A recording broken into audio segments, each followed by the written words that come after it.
Hello friends, welcome to the new episode of my channel. আমি অরিত্র। এখন এই ভিডিওর মধ্যে আমরা কথা বলবো হচ্ছে ধুমধাম বলে ছবিটাকে কেন্দ্র করে, যেটা নেটফ্লিক্সে রিলিজ করে গেছে। ছবিটা প্রডিউস করেছে আদিত্য ধার, যিনি উড়ি ছবিটার ডিরেক্টর ছিলেন এবং ধুরন্ধর ছবিটা বানাচ্ছেন। এই ছবির মধ্যে লিড চরিত্র প্লে করেছে প্রতীক গান্ধী এবং ইয়ামি গৌতম। তো ছবিটা বেসিক্যালি যদি আইডিয়া লাইনটা দেখেন, যে একটা অ্যারেঞ্জ ম্যারেজ যেটা ইন্ডিয়াতে হয়ে থাকে, যেখানে কি হয় যে ফ্যামিলি সবকিছু ঠিক করে দেয়, ছেলে মেয়েটা দুজন দুজনকে চেনে না। এবার তাদের যদি এরকম একটা সিচুয়েশন হয় যে আজকের দিনে ছেলে মেয়েদেরকে বিয়ে দিয়ে দেন আপনি, এবার দুটো যে হাজবেন্ড আর ওয়াইফ, তারা দুজন দুজনকে একেবারেই জানে না, কিন্তু দুজনে দুটো ব্যক্তি পুরো পোল ছাপার, তাদের কিছুই মিলছে না, একজন এক্সট্রোভার্ট একজন ইন্ট্রোভার্ট এবং দুজনের লাইফস্টাইল সম্পূর্ণ আলাদা। এবার তারা যখন একটা এরকম সিচুয়েশনে পড়ে যাচ্ছে, বিয়ে হয়ে যাচ্ছে হঠাৎ করে, এবার একজন আরেকজনকে কিভাবে জানছে সেই ব্যাপারটা তো থাকে। তো সেই একটা টপিককে এক্সপ্লোর করছি ছবিটা, কিন্তু তার সাথে অনেকগুলো মাল্টি লেয়ার জুড়ে দিয়েছে। যেমন এখানে একটা মানে একটা কাইন্ড অফ কেপারের মতো ট্র্যাক আছে, একটা হাইস্ট ক্রাইম থ্রিলার, সেটার একটা জনরা এটার মধ্যে ম্যাশ আপ করা আছে, এবং তার সাথে কমেডিও রয়েছে। মানে পুরো জিনিসটাকেই কমেডির মোড়কে বলা হয়েছে। তো আইডিয়া লেভেলে কিন্তু মানে ছবিটা খুবই ভালো, যে একটা রাতের মধ্যে পুরো একটা রাতের মধ্যেই পুরো গল্পটা চলছে। মানে জাস্ট একটা ছেলে মেয়ে যাদের বিয়ে হয়েছে, যারা দুজন দুজনকে একেবারে যায় না, তো এই রাতের মধ্যে তাদেরকেই নিজেদের লাইফও সেভ করতে হবে, এবং যত আর কি রাত্রির বাড়ছে, এদের দুজনের মধ্যে বন্ডিং হচ্ছে, আন্ডারস্ট্যান্ডিং হচ্ছে, দুজন দুজনকে চিনছে জানছে, এবং তার সাথে এই যে ব্যাকড্রপে এত কিছু চলছে আর কি। একদিকে কেপার অ্যাঙ্গেলও রয়েছে, একটা কমেডির মোড়কে পুরো জিনিসটা বলা হচ্ছে। সো অনেক রকমের আইডিয়াস কিন্তু ছবিটার মধ্যে আপনারা দেখতে পাবেন, এবং সেই আইডিয়াস গুলোর জন্য ছবিটা কিন্তু খুব এন্টারটেনিং একটা ওয়াচ হয়। ঠিক আছে, ছবিটার মধ্যে সব থেকে প্লাস পয়েন্ট হচ্ছে কমেডি। ছবিটা কিন্তু যথেষ্ট আপনাকে এন্টারটেইন করতে পারে, আপনাকে মজা দিতে পারে, এবং তার মানে ম্যাক্সিমাম ক্রেডিট যাচ্ছে হচ্ছে প্রতীক গান্ধীকে। কারণ প্রতীক গান্ধীর কমেডি টাইমিং অসাধারণ। মাডগাঁও এক্সপ্রেস যারা দেখেছেন তারা প্রত্যেকে জানেন যে প্রতীক গান্ধী কি লেভেলে কমেডি করতে পারে, এবং যেখানে যেখানে সে যে ছবিতে তাকে কমেডির স্পেস দেওয়া হয়, সেখানে কিন্তু সে খুব ভালো পারফর্ম করে। এই ছবির মধ্যে তার পারফরমেন্স খুব ভালো ছিল, এবং তাকে দিয়ে পার্টিকুলারলি কিছু সিন ডিজাইন করা হয়, যেটা স্ট্রিপিং সিন আছে সেগুলো কিন্তু যথেষ্ট মজা দিতে পারে। এবং ইয়ামি গৌতমের একটা মনোলগ রাখা হয়েছে, যেটা কিন্তু আপনাকে কার্তিক আরিয়ানের মতো ফিল দেবে। আর এছাড়া প্রচুর এরকম সিচুয়েশন ক্রিয়েট করা হয়েছে যেখানে কিন্তু সিরিয়াস কমেডিটা ওয়ার্ক করছে। তো কমেডি ট্র্যাকটা কিন্তু ছবি ডেফিনেটলি পজিটিভ। আপনারা যদি এটা এন্টারটেনমেন্টের জন্য ছবিটা দেখেন, তাহলে ডেফিনেটলি কমেডিটা আপনার ভালো লাগবে। এবার যদি আমি কেপার পোর্শনটার মধ্যে চলে আসি, যেখানে হাইস্ট থ্রিলার এই যে ব্যাপারগুলো আছে, এগুলো আমি বলবো না মানে পার্শিয়ালি ঠিকঠাক। ঠিক আছে, পার্শিয়ালি ঠিকঠাক কেন বলছি, কিছু টুইস্ট অ্যান্ড টার্নস রাখা হয়েছে যেগুলো ওয়ার্ক করছে, ঠিক আছে আর কি, মানে এই জনরার মধ্যে ঠিকঠাক ওয়ার্ক করে যাচ্ছে।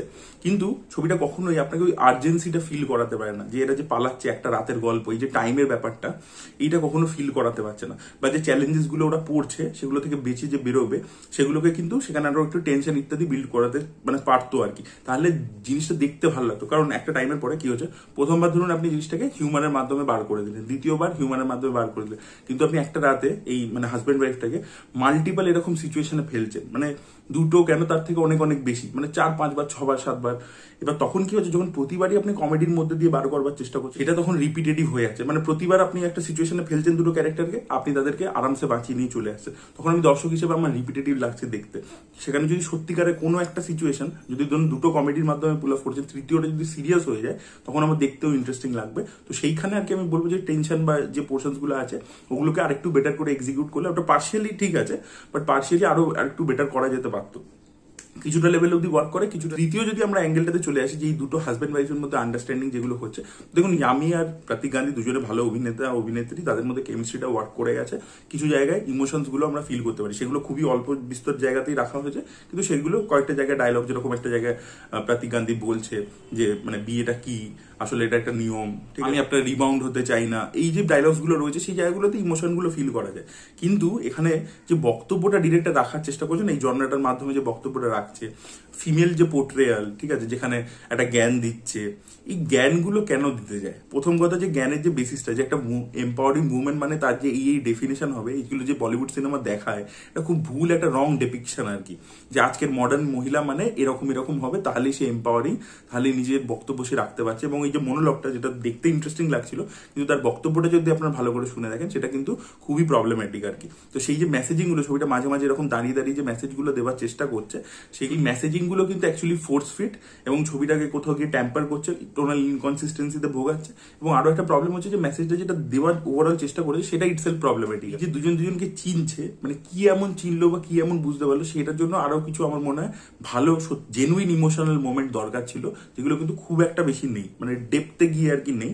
যেটা যদি হতো, তাহলে আমরা বলতাম যে আরো ভালো ছবি হয়েছে। আমি বলবো এই ছবিটা ওয়ান টাইম গুড ওয়াচ, যেটা আপনি দেখলেন এন্টারটেনমেন্টের জন্য, যেহেতু কমেডিটা ওয়ার্ক করে যাচ্ছে, তাই আমরা দেখতে ভালো লাগবে, কিন্তু আপনি যদি একটু চুলছেরা বিশ্লেষণ করেন তখনই দেখবেন যে থ্রিলার পোর্শনটা অতটা ওয়ার্ক করছে না, বা এই যে সম্পর্কের ব্যাপারগুলো দেখাচ্ছে সেটার মধ্যে একেবারে ডেপথ নেই, মানে পুরোটাই সার্ফেস লেভেল, বা যে মেসেজটা মানে মাঝে মাঝে দাঁড়িয়ে দাঁড়িয়ে মেসেজও দিচ্ছে, আবার সেই যে মেসেজটা দিচ্ছে সেটা ইটসেলফ প্রবলেমেটিক। তো ওভারঅল মিলিয়ে আমার ছবিটা দেখে আর কি ওয়ান টাইম ডিসেন্ট ওয়াচ মনে হয়েছে আর কি, যে দেখলেন ভুলে গেলেন এরকম টাইপের ছবি হয়েছে, খুব এক্সট্রাঅর্ডিনারি ছবিটা হয়নি আর কি। তো আপনারা যারা ধুমধাম দেখেছেন তাদের কি বক্তব্য অবশ্যই কমেন্টে জানাবেন। এই ভিডিওটা ভালো লেগে থাকলে লাইক করুন, শেয়ার করুন, চ্যানেলটি সাবস্ক্রাইব করতে ভুলবেন না। Bye bye.